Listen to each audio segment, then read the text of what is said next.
Below is a single-scene story, fully expanded in well over 1,500 words, written in a cinematic, emotional style. The entire story takes place in one continuous moment, no scene breaks, no dialogue formatting, just one powerful unfolding scene. The denial did not arrive loudly. It came quietly, in the way humiliation often does, wrapped in politeness, disguised as procedure, delivered with a smile that never reached the eyes. The airport gate was alive with motion, a river of rolling luggage and impatient footsteps, yet in that moment everything seemed to slow as the boarding agent's hand hovered over the scanner and then stopped. The woman standing before the counter had already extended her boarding pass, her posture calm, her expression composed, the kind of stillness that comes from years of learning not to react too quickly. She wore a tailored navy coat, simple gold earrings, and carried herself with a confidence that did not seek attention. First-class boarding had just been announced, and she had stepped forward with the rest of the small group, blending in without effort. But something in the agent's eyes shifted the instant the name appeared on the screen. There was a pause, too long to be accidental. The agent's fingers tapped the keyboard once, twice, then stopped again. Around them, passengers continued moving, boarding passes beeping cheerfully as others were waved through. The woman waited, patient, accustomed to delays, accustomed to systems that moved slowly when they wanted to. The agent finally looked up, her smile tightened, and she gestured slightly to the side, indicating that the woman should wait. No explanation was offered, no apology, just a subtle redirection, as if this were the most natural thing in the world. Minutes passed. The first-class line thinned. A man in a wrinkled blazer was waved through without hesitation. Another passenger laughed with the agent, exchanging small talk, then disappeared down the jet bridge. The woman remained standing to the side, her boarding pass still in her hand, the unspoken question hanging in the air. She glanced at the screen behind the counter, which still read first-class boarding in bold letters. She checked her pass again, not because she doubted it, but because she had learned that sometimes people needed proof repeated twice before they believed it. Finally, she stepped forward again, gently placing the boarding pass on the counter. The agent's eyes flicked down and back up, and this time the smile vanished completely. The agent said something brief, something rehearsed, something about a seat reassignment, and a system issue, her tone clipped and final. The woman listened without interrupting, her face unreadable. Around them, a few nearby passengers slowed, sensing tension the way animals sense a change in weather. A man behind her frowned. A woman clutched her purse a little tighter. The agent slid the boarding pass back across the counter, not meeting the woman's eyes. The implication was clear: step aside, you do not belong here. The woman did not raise her voice. She did not argue. She simply stood there, absorbing the weight of the moment, the familiar sting of being quietly told no, of being reminded that credentials and tickets and achievements sometimes mattered less than perception. She could feel the heat rising in her chest, not anger exactly, but something heavier, the exhaustion of having seen this before. She stepped aside once more, this time fully out of the boarding lane, and watched as the final first-class passengers were waved through.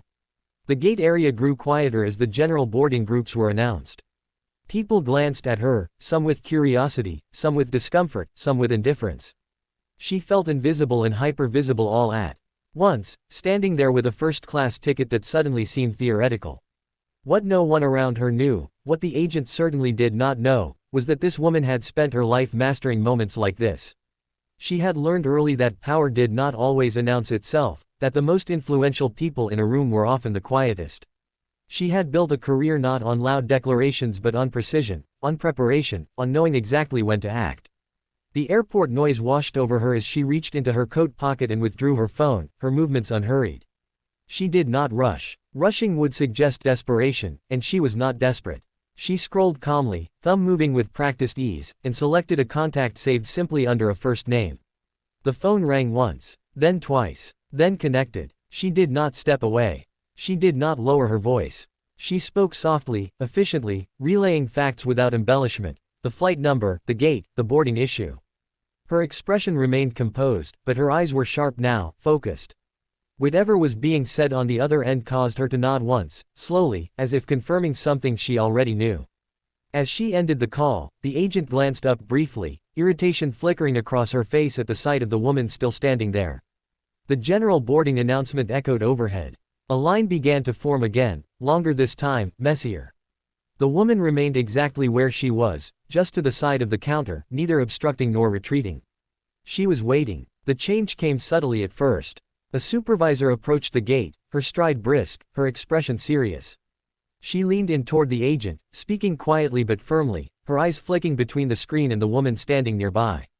The agent's posture stiffened. Her fingers hovered over the keyboard again, this time moving faster, more urgently. The supervisor straightened and turned fully toward the woman, her face now carefully neutral, professional. The surrounding passengers sensed a shift. Conversations paused. A few people leaned slightly closer, pretending to adjust bags or check phones while listening. The woman met the supervisor's gaze evenly, offering no smile, no challenge, just presence. The supervisor gestured toward the counter, indicating that the woman should step forward.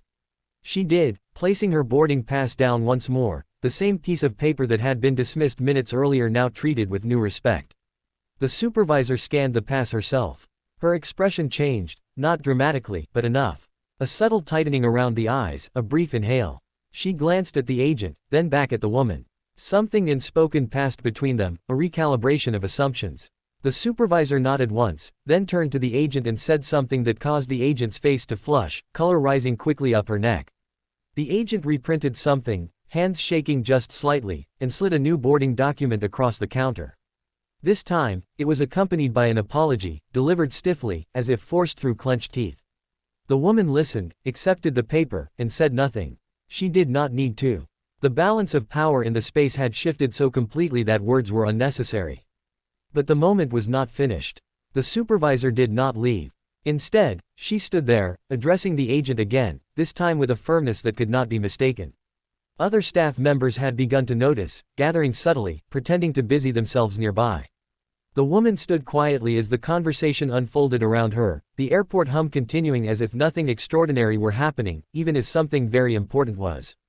The supervisor gestured toward the jet bridge, then toward the agent's terminal. The agent nodded repeatedly, her earlier confidence gone.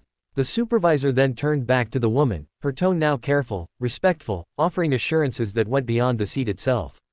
The woman acknowledged them with a slight nod.